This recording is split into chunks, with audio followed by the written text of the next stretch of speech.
প্রিয় বন্ধুরা, যে যেখান থেকে দেখছেন আপনাদের সকলকে জানাচ্ছি পবিত্র মাহে রমজানের মোবারকবাদ।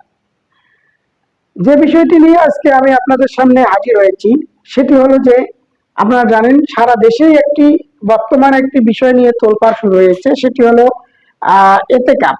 আসলে মসজিদে এই রমজানের শেষের যে 10 দিন রয়েছে, এই 10 দিনে এতেকাফ বাধ্যতামূলক কিনা, গ্রামের কোনো ব্যক্তি যদি মসজিদে এতেকাফ না করে তাহলে ওই গ্রামের সকলেই গুনাহগার হয়ে যাবে, এই কথাটা কতটুকু গুরুত্ব, এই বিষয়টা আমরা বিভিন্ন আলেমের কাছ থেকে আমরা জানবো।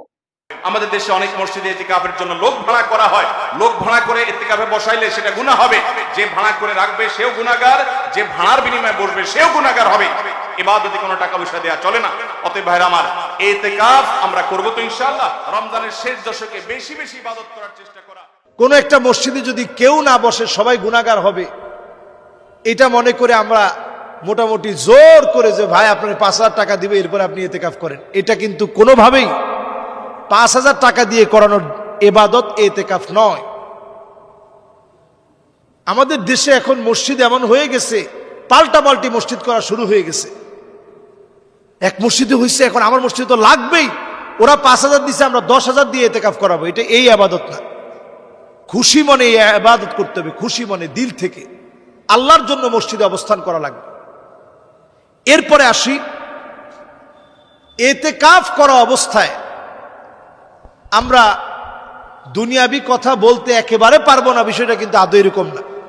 আপনি একজনে জিজ্ঞাসা করলেন, ভাই কেমন আছেন, শরীরটা কেমন, আপনার সন্তান ভালো আছে কিনা, তারা কথা শুনে কিনা।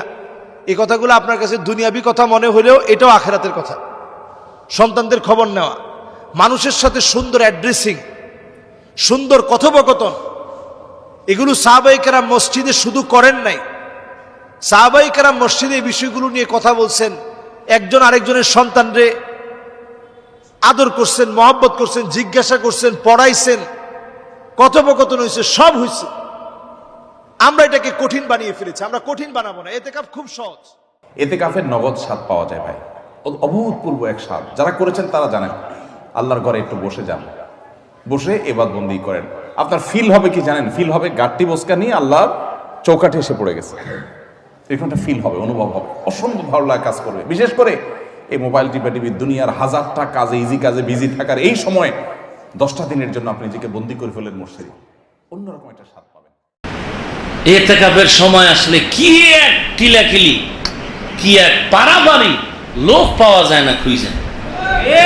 একেবারে খুঁজে টুজে একজন পাইছে যে আডা আমার তো কোনো কায়দা নেই, পায় সমস্যা, বাজারে যাইতে পারে না, যেটা ঘরে থেকে লাভ কি, মসজিদের কোনায় গিয়ে ঘুমা। কি সত্য কথা মানতে এত টেনশন গেল? এরপরে কয় টাকা টাকা দিয়ে বসাও। আহ, তো আফসুস, বড়ই আফসুস। প্রত্যেক মসজিদেই পাড়ার পক্ষ থেকে অন্তত একজনকে ইতিকাফ করতে হবে, কথাটি মিথ্যে। নইলে গ্রামবাসী পাপী হবে, কথাটি মিথ্যে। কোনো একজন লোককে নিয়ে এসে ইতিকাফ করাতে হবে, কথাটি মিথ্যা। ধর্ম এরকম পাগল নয়। আয়েশা রাদিয়াল্লাহু তাআলা আনহা বলেন, কানান নবী সাল্লাল্লাহু আলাইহি সাল্লাম ইয়াতাকিফুল আশরাল আওয়াখিরা। রাসূল সাল্লাল্লাহু আলাইহি সাল্লাম রমজানের শেষ দশক ইতিকাফ করতেন। ওয়া ইতাকাফা আজওয়াজুহু মিন বাদিহি।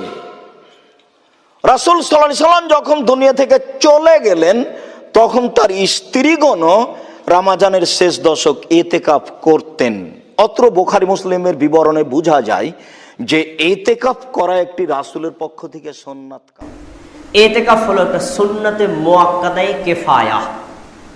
সুন্নাত মুআক্কাদা মানে গুরুত্বপূর্ণ, কিফায়া মানে সমাজের পক্ষ থেকে কতিপয় লোক করলে যথেষ্ট।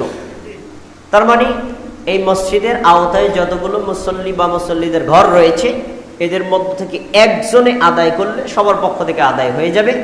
কেউ আদায় না করলে সবাই গুনাহগার হবে। মাসআলাটা শুনেছেন কিনা?